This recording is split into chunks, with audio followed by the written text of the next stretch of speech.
रावण ने भक्ति की, गुरु भी धारण किए, और क्या प्राप्ति की? सिद्धियां और रिद्धि यानी माया। सिद्धियों से आकाश में उड़ जाता था और के को बध करी सीता जी को उठा लिया,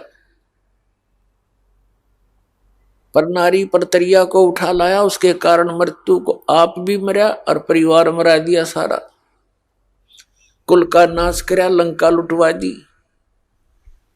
और जिसलिए वो डले डोए थे, भक्ति करी थी, वह माया रही नहीं और रावण नरक में। तो यहां भगवान याद दिलाते हैं, सर्व सोने की लंका थी वो रावण से रणधीरम, एक पलक में राज विराजी वो जम के पड़े जंजीरम। मन तू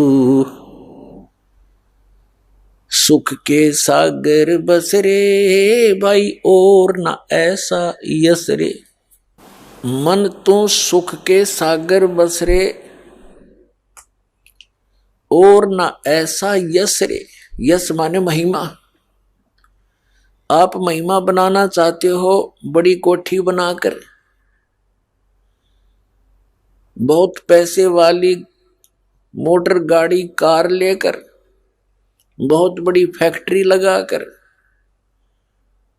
और उच्च पद या पोस्ट प्राप्त करके राजा, एमएलए, एमपी, मंत्री, मुख्यमंत्री, प्रधानमंत्री बनकर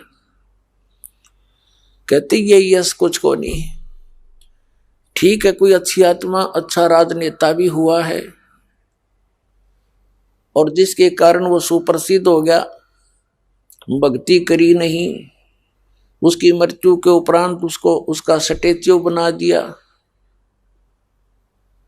उसकी यादगार बना दी, एक वर्ष में उसने धोकर उसका माला डाल दी, उसका जन्म या मरण दिन मना लिया और वो गधा बना फिरता हो, कौआ बड़ का मनमाना अपने स्टैच्यू पर टट्टी कर रहा हो, भीट करता हो। तो परमात्मा कहते हैं ये यश यहाँ के नकली है सारे। तो कहते हैं मन तू सुख के सागर बस रे भाई और ना ऐसा यश रे। अब वो सुख सागर क्या है? ये काल का लोक जिसमें आप रह रहे हो, ये तो दुख का सागर है। और जहां की खबर परमात्मा देने के लिए आए थे, जहां का संदेश बताने आए थे, वो सतलोक, वो सचखंड, वो अमरलोक, जिसे अमरलोक भी कहते, वो सुख का सागर है।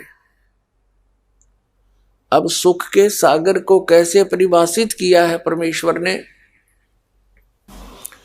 शंखों लहर मेहर की उपजे, कहर नहीं जा कोई, दास गरीब अचल अविनाशी, सुख का सागर सोई।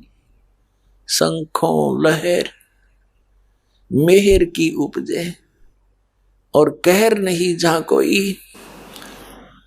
अब जैसे पुण्यात्माओं के अंदर कभी कभी एक ऐसी हिलोर उठती है, जब अकेले बैठे हों, इस दास के साथ तो अनेकों बार होता है, तो उस समय ऐसी स्थिति हो जाती है, आत्मा इतनी उभार लेती है, इतना उभार लेती है, किसी ने कितना ही परेशान कर रखा हो, कितना ही दुखी कर रखा हो, उसके प्रति भी एक अपनापन सा जागृत हो जाता है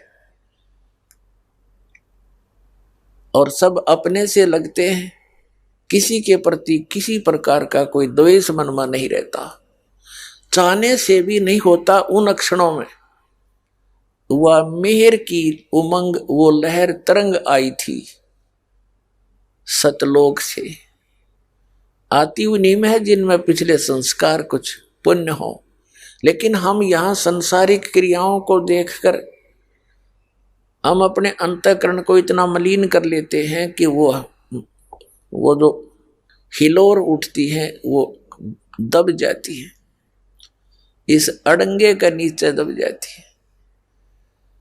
और फिर जब भक्ति प्रारंभ होती है, परमात्मा की मंत्र मिलते हैं, उसे अंतःकरण का मैल छट जाता है, हट जाता है, फिर तो सदा के लिए आत्मा उभर जाती है। लेकिन उस समय ऐसी स्थिति हो जाती है कि कोई भी पराया नजर नहीं आता, और जो ही वो समाप्त हो जाती है उसके बाद चाहकर भी कोशिश करें उस तरह रहने की तो भी नहीं रह सकता, मन में वही दोष विकार अवश्य घर कर जाते। तो परमात्मा कहते हैं जैसे यहां कैर टूटते हैं, बच्चों की स्कूल की बस जा रही थी और बहुत गहरी खाई में गिर गई, 40 बच्चे थे, सारे मर गए।